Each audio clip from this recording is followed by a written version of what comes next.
By the end of this video, you will know how to add a qualifying relative as a dependent in TurboTax.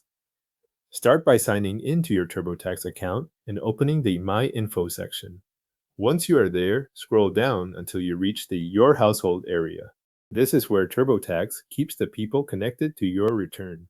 In that section, click Add Another Dependent, then click Start to begin the dependent entry process. The next screen asks who you support. On the Who Do You Support screen, select another person, then click Continue. This tells TurboTax that you are not adding a child dependent and that you want to enter someone who may qualify as a relative instead. After that, TurboTax will ask for the person's basic details. Enter the qualifying relative's first name, last name, date of birth, and citizenship status. Use the information exactly as it appears on that person's tax records or identification, so the entry matches later when you provide their tax ID. When those fields are complete, click Continue. You will then move to a screen called This Person's Additional Info.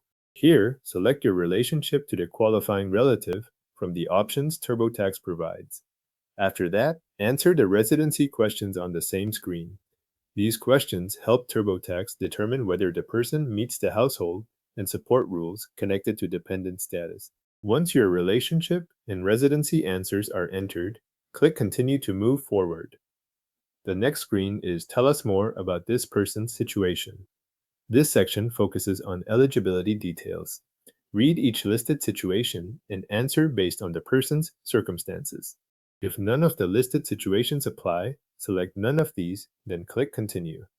This step helps TurboTax sort out whether the person qualifies under the proper dependent category and whether there are any conditions that affect that status. Next, enter the person's Social Security number, or ITIN, in the field provided. Be careful to enter the number accurately, since this is one of the main details used to identify the dependent on your return. After you enter the SSN or ITIN, click Continue. At this point, TurboTax has the information it needs for this qualifying relative entry. If the program loads the next screen for a moment, wait for it to finish processing and then review whatever appears next in your return to make sure the dependent was added under your household information. Your qualifying relative has now been added as a dependent in TurboTax.